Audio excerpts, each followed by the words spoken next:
Welcome, my fellow Americans. This is Bill Lipinski, and this is Two Guys on Politics with my very good friend, Ray Hanania.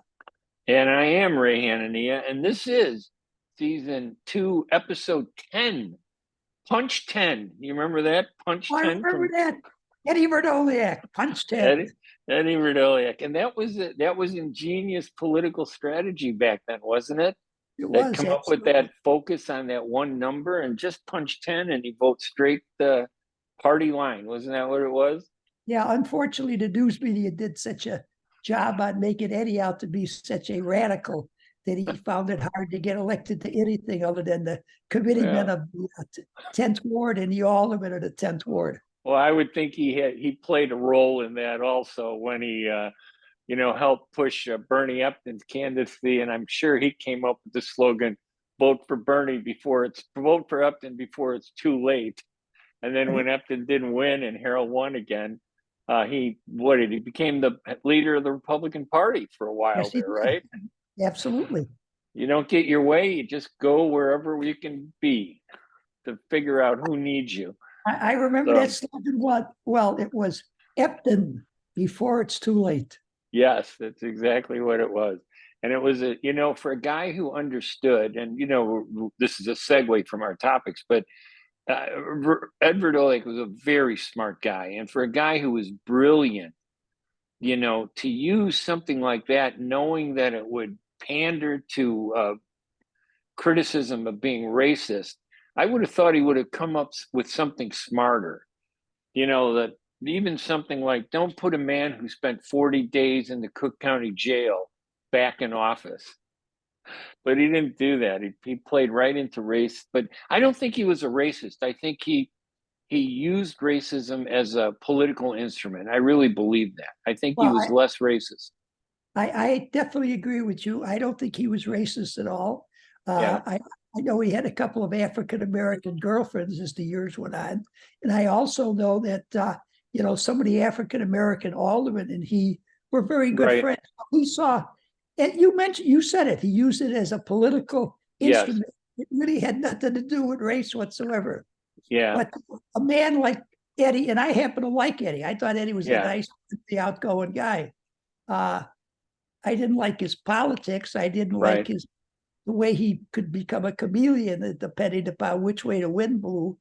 But he knew politics, but he knew politics, I think, from a ward level. I don't think he ever knew it from a micro level. Yeah, I think you're right. He really understood the city political chess game, probably as good as anybody that could ever do it.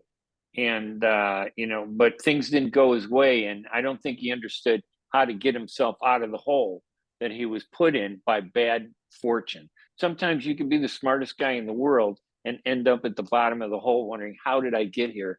And I always think that was Eddie's, Eddie's future. And that'll be the title of his book. How the heck did I get in here? Are you going to help him write it?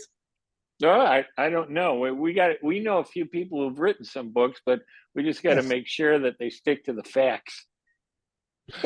All right. So anyway, that's for sure. So we have some big news. There was another vote for Speaker Republicans trying to find another Speaker of the House. We didn't even get to talk about Scalise, and he's in and out and gone before we can even have another show. Tell us what happened. Give us the rundown. Oh, I don't know. I was going to ask you. Do you know why Scalise, won the vote in the conference, 113-99? His opponent, Jim Jordan, said he was supporting Scalise. He would nominate Scalise. And that was Scalise's high watermark. The next thing I heard was Scalise decided to drop out. Why? Do you know why? I don't. He couldn't get the votes. Scalise couldn't get that, that group of naysayers that are behind the pompous pompadour, Mr. Gates, Matt Gates. And I think they really wanted that Jordan. I think they really preferred Jordan. And now they had another vote after, Scalise lost. And did you ever meet Scalise, or was he somebody that came in after you? I never met Scalise. He was there for a year or two while I was there, but I never met him. I didn't know him, and I certainly didn't know the guy from Ohio. Matt Gaetz. And no, he's from Florida, Matt Gaetz. Right, he's from Florida. You're talking about Jim Jordan. I was trying to say the man who can't find a sport coat that's big enough. So, and then they just have another vote just recently, just like just before we taped the show. And it was more split, though, than the one that was held for Scalise. I didn't hear it. The vote was, let me see where it was. I was just looking at 124 to 81 in the let's see, Jordan. Oh, no, that was, Jordan he ran against another contender, Austin Scott of Georgia, who was an ally of Speaker Kevin McCarthy. And between the two of them, Jordan got 124 votes and Austin Scott of Georgia got 81 votes. But still, go ahead. No, I was going to say it's all right. I mean, we want to hear both our views. It just doesn't sound, obviously, like I think you were going to say this, that the party is together on anybody. It's still divided, right? Absolutely. I don't see Jim Jordan being able to put it together when he only won 124 to 81. No, I don't see that happening. I really think, as I've said on several different occasions, and I've probably then said no, but I'm back on saying yes, that Kevin McCarthy will ultimately be the next speaker. You think he may come back? Well, I think that they'll wind up, they're getting to be a laughing stock that they can't get together. I mean, the news media has never been pro-Republican, at least as far as I'm concerned. But they're beginning to mock them more and more and make fun of them more and more, that, they are the chaos party. They can't put anything together. They can't even, govern themselves, let alone help govern the country with the Senate and the president. So I think they're going to have to turn to McCarthy. Well, who isn't the chaos party in this country? The third party is the only one that isn't in chaos, but they just don't have the votes. Right. And we could talk about this later, but that Robert F. Kennedy jumped from the Democratic primary now and decided to run as an independent candidate. But when you look at the Democrats, they're no better than the Republicans. Nobody can seem to get their act together to do anything. But the Republicans, you're right, it's a black eye for them. This is total. Go ahead. I was going to say, with Trump being indicted, the former president leading in the polling. Now, you can't trust polling, as we all know, but at this point, he has the popular vote, it looks like, from the polling. And with Kevin McCarthy unable to keep his role as the speaker when they have a majority, the Republicans have a majority, what does that say about the Republican Party? It's just a total disaster. Yes, it is. Absolutely. And it's a shame because, the news media in this country is really pouncing upon them for it, because the news media is primarily with the Democratic Party. So I'm not surprised that they're doing that. But it hurts us, throughout the world. Here we are supposed to be the strong, powerful, respected United States of America, and we can't get a speaker elected. That doesn't look good for us. It doesn't make us look strong at all. Yeah, and that's why I still don't believe. I think we're in trouble for a long haul. I don't think we're going to get a speaker unless there are. Is it possible for the Democrats to get like 15 Republicans to join them and vote a Democratic speaker? Can you do that? I mean, could they elect anybody to be speaker, right?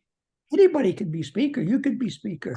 Could the Democrats, though, vote in the process of wanting to put a speaker in? I mean, theoretically, not saying it's going to happen. Sure, it could happen. I don't think it will happen. I think it's more possible that there will be some Democrats that will come across the aisle and support some moderate Republican for speaker.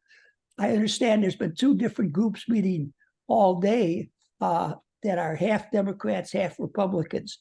Right. Two different groups of members trying to come up with a candidate that some Democrats could support. But the problem you're going to find, I think, is that if you find some candidate that maybe could get 125, 130 Republican votes in the conference when they have the vote, if he's going to wind up getting 20 Democratic votes, then a lot of Republicans are going to peel off and say, right. I don't want any help from the Democrats. None of these people are being very logical at the present time, and they're just thinking about themselves. They're not thinking about how their party looks. They're not thinking about how this looks around the world. But that issue was the whole issue that brought the speaker down, that he compromised with the Democrats on a good thing to prevent a shutdown of the government. But I think you had pointed out in our last podcast that McCarthy had a problem with following through on his promises and delivering on what he said he was going to do, which was probably the bigger problem, not so much. Although Matt Gaetz claimed it was because he compromised with the Democrats, I'm sure there were other issues. So we're in a real bind, aren't we? Yeah, I think as far as Matt Gaetz, I think Matt Gaetz's problem with McCarthy is the fact that Matt Gaetz is being investigated by the Ethics Committee at the present time. Right. And there are stories that he went to McCarthy and asked McCarthy to squash it. Right. And McCarthy said no. And that's why Matt Gaetz has been so vigorously opposed to McCarthy. Now, I don't know if that's true or not, but there are people who definitely believe that. Yeah, and I've seen some reporting on that too. And it all comes down to one Republican with an axe to grind who managed to round up about 5 or 6 friends, right? The Trumpers, these are really hardcore Trumpers in the Republican Party. The rest of them, I think, could support Trump. But these are the hardcore, and they managed to bring the whole party down, the small minority, really giving the Republican Party a black eye. And coming up to a time where aren't we going to be looking at the re-election soon for president? Are we going to have conventions next year? Do you think the Republicans will even have a candidate to put up if they can't even agree on a speaker? We'll have conventions because both the Democrats and the Republicans like to travel to different cities and take a week's vacation or so while they're at the convention. We have one in Chicago, which I think would be an absolute disaster, the Democratic convention. And we got one in Milwaukee, the Republican convention. Yeah, I thought the Democrats want to come to Chicago to get away from all the migrants that are filling up their city, but we do have some in the city of Chicago. But I think the excitement of the possibility of this new Riverview ride that they have in Chicago called carjackings, I think that they're all interested to see what that's all about. I'm worried about the convention next year in Chicago. The crime element, I think, is very frightening. Some major crime event capturing the focus, some criminal just seeing the opportunity to grab the headlines, and it worries me. I have said this before, but I'll say it again. I believe that the Democratic convention in Chicago this coming year could make 1968 in Chicago look like a picnic, to be perfectly frank and honest with you. I'm really concerned about it. Yeah, that shows how time goes by quickly, and relativity really it's the relativeness of things that really changed dramatically. So they vote on Scalise. He gets a majority of the Republicans, but now they still have to come, now that the majority is selected. And what's next in the process? There were 2 people running, after Scalise failed. And now don't they all have to come together now and agree to put Jordan in? Can he win over those guys? I don't know. I'm not there. I haven't been there for quite a few years in reality. I do still have some sources there. I talk to people. No one seems to believe that Jordan can put it together. Right. So he's a very personable individual. People like him personally, but they don't care for the way he has been a bomb thrower. They don't believe that his image will be good for the Republican Party. So though I don't see him getting the votes, as I say, I'm predicting that McCarthy winds up being the speaker once again. Now, McCarthy's position is, it depends. I don't know what his position today is, because one day he says, okay, if you want me, I'll do it. Right. I'll go back in spite of the embarrassment. I'll be happy to come back and take over. I'll save you people from yourselves again, Yes, that's right. Next thing I don't want any part of it. I don't want to get involved. So we'll see. And then the alternative, the only other alternative besides the Republicans coming together behind McCarthy, or the alternative to partner with the Democrats to find somebody that's acceptable, or the third one is maybe some Republican from outside the party. For example, the daughter of the war criminal Dick Cheney, who said that we had weapons of mass destruction in Iraq and sent our soldiers to fight a war that had nothing to do with Al Qaeda. I mean, we all forget that. Nobody seems to care. But she has flipped from being one of Trump's biggest supporters, getting into an argument with him, and then suddenly becoming his biggest enemy. There was even talk that there would be some of the Democrats would support her if some of the Republicans would support her. And I'm thinking, wow, how the world has changed. That could happen though, right? Theoretically, right? Yeah, theoretically, sure. Just about anything is possible theoretically. Anybody could be elected the Speaker of the House. You don't have to be a member of Congress. You couldn't vote though, could you? If you were a non-member of Congress and a Speaker of the House? No, he wouldn't be able to vote. Yeah. And I have to tell you, I was listening to the progressive station in Chicago today. Right. He had a guy on there who takes your exact position on Dick Cheney. Of course. Everything you said about Dick Cheney, this guy said exactly that today. I really thought it might have been you disguising your voice, but it turns out not that. There is no doubt in my mind that Dick Cheney manipulated poor little George W. Bush into doing what he had to do. Donald Rumsfeld, I thought, was always a pretty smart guy. He went along with it. And then, of course, what was the general, the African-American general, who they put up and did the testimony about the uranium tubes? Their careers all went down the tube. What was it? I can't remember his name. It just tells you what happens to people that do things like that. They get to be forgotten. Colin Powell. That's what it was, Colin Powell. The general is the guy that convinced me not to vote for that. Because I asked him, he and your good friend Dick Cheney and Don Rumsfeld came over to the house to talk to any members that wanted to talk to them. And I went to talk to them. And after they were finished with their talk, they were going to be there for a half hour. They were going to talk, then we could ask questions. Well, they wound up talking for about 25 minutes, so you can imagine how many questions we got. Right. But I says to General Powell, I says, why is it that we have to do this now? Right. I said, I don't understand why it's got to be done now. And he says, well, it does have to be done now. But I says, could you tell me why it has to be done now? Then your bosom buddy, Dick Cheney, says, I'm sorry, Congressman, but that's all the time we have. We have to the meeting's over. We have to get back to the White House. And so this is before the vote. This is before the vote to go to war in Iraq, correct? Right. Yeah. I up to that point, I was, I thought objectively willing. Yeah. Situation. No, I wasn't. I had not made up my mind, but but you were willing to listen to their arguments. Absolutely. Yeah. When they didn't have any arguments, I decided answers. Or answers, right? Yeah. Well, see, that's Dick Cheney. Why don't they make him the Speaker of the House? We can maybe invade another country tomorrow. Somebody that insults his father instead of just insulting George Bush's father.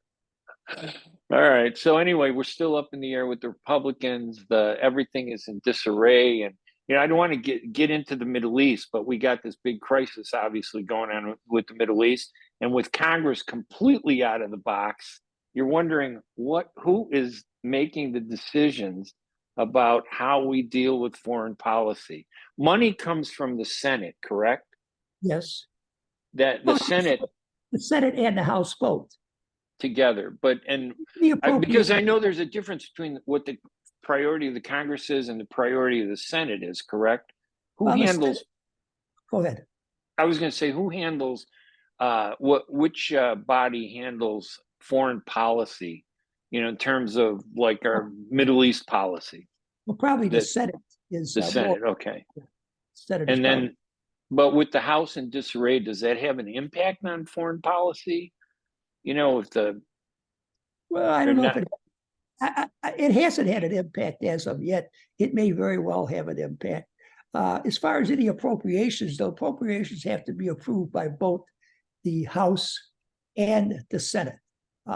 So, until they get their house in order, they can't approve any more appropriations for anything, for the Ukraine, for Israel, because there's people who want us to give more to Israel at the present. Ray, if you'd like to take a couple of minutes to state your position in regards to the situation over there in between the Hamas and the Israelis, go ahead and do so. I'm not going to get involved in it. But no, I know that. It's okay. I mean, we don't have to. I wrote a column about it that they could read online that I'll post on Suburban Chicagoland. Excellent. SuburbanChicagoland.com. Thank you. I mean, the bottom line is this: Hamas is a terrorist organization. There is no doubt about it. They have been obstacles to peace. They've been engaged in some of the most heinous violence that we've seen. When Rabin and Arafat made the peace accord, it was Hamas that initiated suicide bombings. The first time we ever seen suicide bombings, they started that series, blowing up people at bus stations. Hamas is just a horrible terrorist group, and I hope they are eradicated. To be honest with you, they've been the worst thing to happen to the Palestinians. But you got to read my research into how they got started. They were financed by the Israelis openly at a time when Yasser Arafat was rising in power in the United Nations. Everybody was starting to talk to him, and Ariel Sharon and Yitzhak Shamir, the leaders of Israel, decided they needed to find a way to counter Arafat's rise. And the one idea that came up at the end of the 70s was, let's finance an Islamic movement in Gaza, give them money, give them power, and let them take the influence away from the secularist Arafat to divide the Palestinians. So they gave money to that guy, Sheikh Yassin. He was the paraplegic imam, religious leader in Gaza. They gave him money and they gave him the freedom to create this huge network called the Islamic Association that created schools, that created hospitals, that created social service networks. And then in 1988, 89, when the first Intifada came up, it was that association that secretly had built up an armed group that they called Hamas under the noses of the Israelis while they were getting all this money. And Hamas stepped in, and that's what gave Arafat the opportunity to say, look, if you're going to go that direction, we're willing to make peace. They won't. So it helped Arafat get into a position of to negotiate peace. But with Hamas out of the way, there might be some peace. But of course, the Israelis are so angry. They're so upset. They're emotional. They're not looking at focusing just on the Hamas terrorists. They're punishing everybody. There are 2 million people living in the Gaza, and they pretty much destroyed almost every city in that place. It's an open air prison. But we don't need to segue on that any more than that. It's just a mess. And, I hope it gets better. Violence is never the answer. So I agree with you. Violence is never the answer. I hope it does get better. But now I want to talk about the man that I am going to support now for president of the United States. Robert F. Kennedy Jr.? No. This guy is better than him. He turns out to be the shrewdest president we've ever had. You think? He needs people that want to see the wall along the border built. Yes. And he's pleasing the people who don't want to see it built because he says he has no choice. He has to do it. He has to do it. The money has been appropriated. Right. He, as president of the United States, cannot do anything about this. We have to build another 20 miles of fence. That's Joe Biden. Absolutely magnificent. You think that's going to help him in the re-election? No, I don't really think it's going to help him at all. But I don't think it will either. I cannot believe the duplicity of him and the Democratic Party in saying that they, they're getting to do it. Finally, the open border has come home to roost on, and the Democrats. So they have to do something. So all of a sudden they find this money that was appropriated that they say they cannot control. They have to spend it to build a portion of the wall, to try to pacify the people who want. After they fought it for years, right? When Trump was saying we got to build the wall, and they turned the Trump effort into a racist thing, that he was anti-Mexican, that he was anti-Hispanic. And the Democrats beat up on him tremendously. Remember in the last election that helped Biden. And now he turns around and he's going to build a wall. Biden said 10 different times. Yes. I read today that when he becomes president, there will not be another inch of that wall built. Well, he was being accurate. It's going to be another foot that's going to be built, not an inch of that wall that's going to be built. So I don't think he knows that he's building a wall. It's possible that he's just been told that they're going to build a wall.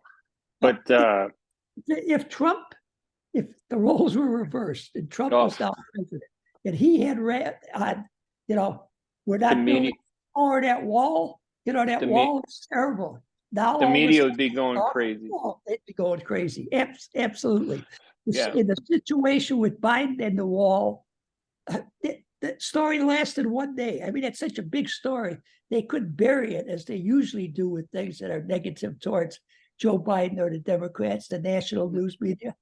But they gave it one day and that's it. It's gone. You don't read anything about it anymore. Well, this Middle East conflict has created like a blur on everything else. The big focus is on there. So this wall kind of slipped in underneath those huge headlines about what's happening in the Middle East. And I don't think anybody's going to focus on it because, and on one hand, there are a lot of migrants coming into this country, right? Just unbelievably, why can't, and it's upsetting to everybody, not just the right, but even the people in the left are saying, wait a minute, we have homeless people who are Americans, and most of them are veterans. A lot of these homeless, a large number of veterans, and we do nothing for them. But if a migrant sneaks into the country, we're going to give them a home, we're going to give them clothes, we're going to give them food, we're going to give them transportation, and we'll even find a temporary place in cities like Chicago and New York where they could get the place to relax with their family, and we'll even give them some money. Wow, that sounds like a vacation to me. Well, maybe that's why we're having a convention in Chicago with all those illegal aliens we have in Chicago. The Democrats can give them jobs at their convention. Yeah, this is the lack of leadership allows policies to just explode and spread and grow like a mold. Just kind of expand it. It's just really terrible. So how can he get? He has the money, so they don't need a vote, right? They don't have to get a vote. Somehow, he has said he has to do this. Now I don't understand how he has to do it at all, but he says he has to do it. And they've gone to court on a number of other issues where Republicans in the Trump administration had passed things, but they had not gone into effect. So the Biden administration went to court to fight all of those things, but they're not going to court to fight this one. No, this one, their hands are tied. There's absolutely nothing they can do about it. We have to allow the wall to be built. Now, I happen to think the wall's a good idea. Yes, I do. We got to do something. We have to do something. Absolutely. It isn't about, and again, I don't think we have to repeat this, but you and I are not anti-immigrants, people who come in legally the right way. We welcome them. Absolutely. We want them to become Americans, and even they can love their heritage. There's not a problem with that, but put America first. Come into America because you love America, not because you see it as an opportunity to just exploit it and do whatever you want to do, for yourself. But but it has to be done a legal way, and we've lost the legal aspect is just in total disarray, and people are just walking in here almost, and we're being forced to take care of them. We don't want to turn them away. We don't want people to, die or starve on the street unless they're veterans who are out of work and are homeless. Apparently, we don't care about them, but these migrants can come in here and face terrible situations, and it makes us feel bad, and we want to help them. It's a funny thing. All these sanctuary cities they were all for the open border, all these illegal goods coming in here. Right. Once they started getting shipped to New York, Chicago, and Los Angeles, they changed their tune fast. Wasn't it the governor of Florida said, hey, you wanted these guys, so let's bus them up there to New York, I think? Sent thousands of them up there. Well, he was one of them, yes. There are a number of them, that did that. So, all right.